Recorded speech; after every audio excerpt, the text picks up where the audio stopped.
It's getting harder and harder for the mainstream media to ignore what's becoming painfully obvious, guys. Donald Trump appears to be struggling mentally and physically, yet most major outlets still carry on like there's nothing wrong. Independent voices like Lawrence O'Donnell have been sounding the alarm for ages, but the big networks just keep pretending everything's fine. Now, the only reason, in my opinion, they can't keep doing that forever is because Trump himself keeps forcing the issue. At a recent meeting with world leaders, Trump reportedly spent most of the evening looking half asleep as usual, disengaged and confused. When a journalist tried to question him about the newest criminal scandal, he completely froze as usual. He didn't respond, didn't even try to deflect until his handlers kind of rushed in to bail him out. The scene was embarrassingly bad, a clear reminder of how far he's fallen from his previous erratic self. And as always, guys, if I could quickly ask you to leave a like on this video and hit that subscribe button, because it does go a long way in helping and supporting our work. Now, moving on, what you have to understand is that the surreal moment where Trump literally couldn't get a word out, it's worth noting what he decided to rant about on later. Nuclear weapons. Completely just out of the blue. Yet, as if the day hadn't already been alarming enough, we needed Trump, to put his attention towards nuke. Out of all things, nukes. Come on, guys. And my doctrine would be denuclearization, because we have enough nuclear. We're number one, Russia's number two, China's number three, way behind, but they'll be even in 4 or 5 years. They're, working overtime on nuclear weapons. I think that denuclearization would be a great thing. We could blow up the world 150 times. There's no need for this. So I really think we're going to have, I've spoken to President Putin about it. I've spoken to President Xi about it. And everybody would like to spend all of that money on other things, people that really, things that can benefit people now. So I think something like that could happen, the denuclearization. It's really, I want peace through strength, but we want peace all over the world. Yeah, I mean, nothing fills me with confidence quite like hearing the man responsible for reckless and unprovoked killings in international waters starts rambling on about, blowing up the planet. That's exactly what this guy's doing. This is the exact kind of leadership that makes everyone feel, super safe, right?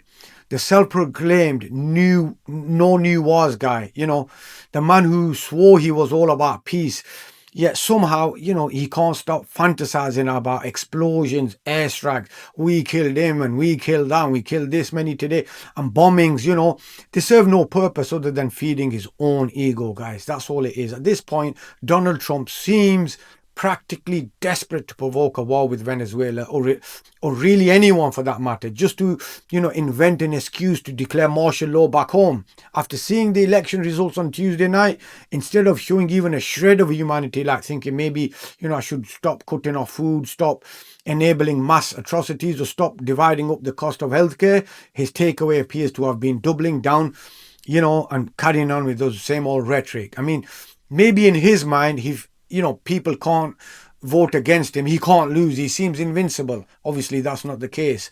That's just in his mind. But the logic is he seems to be working with. Still, he did notice that affordability was a key issue in those results. But instead of actually fixing anything or helping anyone, Trump did what he always does. He just lied about it. Take a look. Up many times my first term. One other thing, a number came out today that was amazing. Walmart. I trust Walmart, Arkansas, great place, Arkansas, great company, Walmart. They announced today after many years, they do this every year for many years, that Thanksgiving for the United States of America under Donald Trump as president is 25% less for Thanksgiving meal with all the trimmings than it was under Sleepy Joe Biden's administration. So we talk about affordability. I think that's the best chart. That's better than a poll. That's better than anything I can think of. So Walmart, which everybody trusts, and I trust, and everybody trusts Walmart, they're not looking to do anything except give the numbers. And they have for many years. They talk about the cost of Thanksgiving and the cost of living through Thanksgiving and enjoying Thanksgiving. For Joe Biden, it was 25% more Now, this is one of those lies you're going to keep on hearing from the Republicans, guys. I mean, they kind of, repeat it so often that people stop mistaking it for the truth. You hear it that much. You're probably even thinking, you know, it's on Thanksgiving table, you probably hear it. So it's worth remembering this one, the so-called cheap Thanksgiving meal, Donald Trump bragged about from Walmart, remember. It didn't actually get cheaper, guys. It just got smaller. Last year, that meal had kind of 21 items on it out of a big chunk of what you're selling. The total price looks lower, but it's not the case. But that's not a sign of genuine economics, guys, or genius economics, you could say. That's just math and manipulation, as always. Trump isn't some financial, mastermind making life more affordable for working families or the common man on the street. Quite the opposite. What's really happening is shrink inflation. It's you pay the same or even more, but get less. That's basically what's happening. That's the kind of trick corporate greed loves. And Trump and the GOP are perfectly fine in letting that happen. While Democrats and, the Biden administration have actually tried to crack down on this kind of exploitation, Republicans have made it clear they couldn't care less if families struggle to afford food, housekeeping, or basic necessities. Their policies keep people poor, hungry, and desperate. And Trump's record proves it time and again. When Trump was directly questioned about ignoring court orders that required him to fund food assistance programs, programs that literally feed children, he froze. He couldn't even bring himself to answer for his own cruelty. So instead, he had to look to J.D. Vance to bail him out, as always, or sometimes Levy, of course, because when confronted with the consequences of his own actions, starving kids, hurting families, Trump once again had nothing to say. A federal judge said tonight that the administration has to fully fund SNAP. It's the latest in the back and forth, and the Justice Department said they're going to appeal it. What's your message to folks as they work this out in the courts and in Congress as we're heading into Thanksgiving? You want to go with that? Yeah, look, Jackie, it's an absurd ruling because you have a federal judge effectively telling us what we have to do in the midst of a Democrat government shutdown. This wasn't the only time Trump looked completely unable to handle a simple question during that meeting, guys. A reporter asked about the Abraham Accords, what the agreement was actually supposed to signal since the country already has ties with Israel previously. And instead of answering anything, just Trump punted, kind of as he normally does. He pointed to J.D. Vance and to Marco Rubio, like he needed other people to speak for him. So he can't even explain the simple actions of his own administration. Meanwhile, the usual right wing, chorus screams about Biden's auto pen or throws around dementia slurs. But the reality we watched play out was plain and simple. Trump sits through briefings and orders that have to be walked through for him. He doesn't know what he's doing. He lights up when someone, reads a line and acts like he just invented it, out of the blue. And he needs aides to finish the sentence for him, literally. I mean, it's surreal and terrifying that the mainstream press keeps treating this like, just background noise, something minor, while his behavior just gets sharper and more, unmoored every day. Call it 3 actors or call it a crisis, guys. Whatever it is incompetence. Yes, the vibe in the White House still reeks of the bigotry, corruption and cruelty associated with Trump. That persona is very much present. But the hard policy work it's not the one thing doing it, guys. That's why he learned the word affordability, So after a weekend of cable news and things that suddenly makes him an expert, even though his record is literally one of raising prices and rigging the system for the wealthy, simply for the wealthy. Republicans didn't come back from, the midterm saying we need to actually help people afford things. No, they said we need to, message better, kind of newsflash.